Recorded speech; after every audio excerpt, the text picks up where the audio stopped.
Israelis can't understand the Western world, when college-educated people don't manage to see through the falseness of Palestinian students in the campus center who show emotional images, painful images, and make it seem like they're the victims of Israel when really they're the victims of Hamas.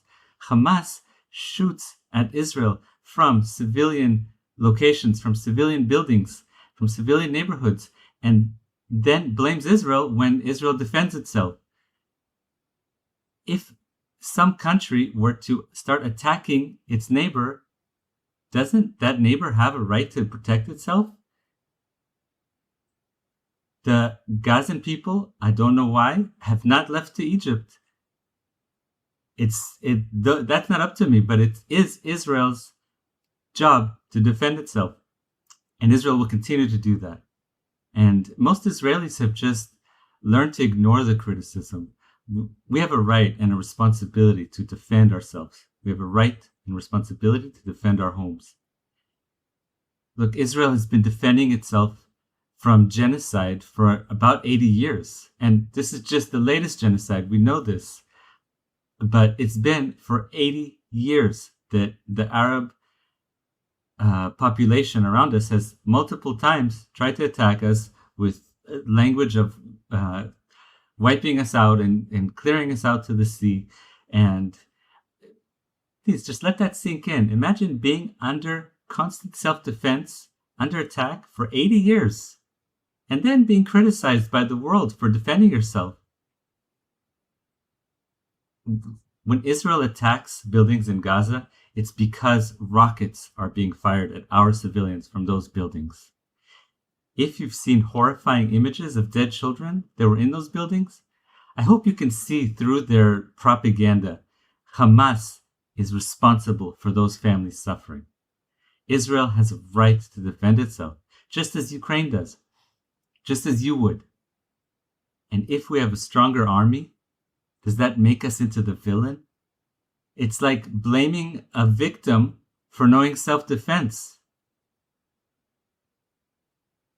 Israel has been waiting for decades, patiently waiting for the Arab nations to accept us here. It started to happen. Egypt first, and then Jordan, and it's not a lovey-dovey thing, but there's peace. And United Arab Emirates and Saudi Arabia, we take any opportunity to make peace with our neighbors. We are waiting for the Palestinian people to accept our being here, and we can be good neighbors.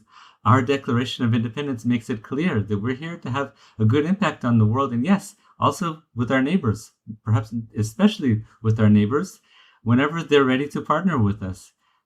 But instead they attack us and try to isolate us. And so much of the world is so gullible for letting that happen. We've been trying to make peace at every opportunity. We're a tiny nation, and we've contributed so much to the world, to the well-being of the world. We're the first to set up clinics when there are disasters, and we give agricultural tools and knowledge and training where people are hungry. We have contributed to medical technologies and to so many things. The list can go on for a long time. Yet somehow surveys show that much of the world thinks that we're the dangerous ones here. Look, the Palestinian leadership has refused more opportunities to live side by side peacefully than you can imagine. Each time they have that opportunity, I guess maybe they don't want their citizens to suddenly see, well, actually, you guys haven't been doing your job of building hospitals and universities and taking care of us. You've just been attacking Israel. And so they attack instead. Hamas is only the current ugliest side of jihad, but it has a wide majority of support by the Palestinian people in Israel, in the territories around Israel. At least those who haven't been killed by Hamas for not supporting Hamas, for going against Hamas. And so Western world, I'm just dumbfounded that you could criticize a nation for defending itself. Yes, it's terrible that innocent people are dying. And we would love for those civilians to leave Gaza while we clear out those tunnels, while we protect our citizens from further attack. And I don't know what's going to happen next. And I just really hope that you can understand that we have a responsibility to defend ourselves, and we will do that regardless of what you think.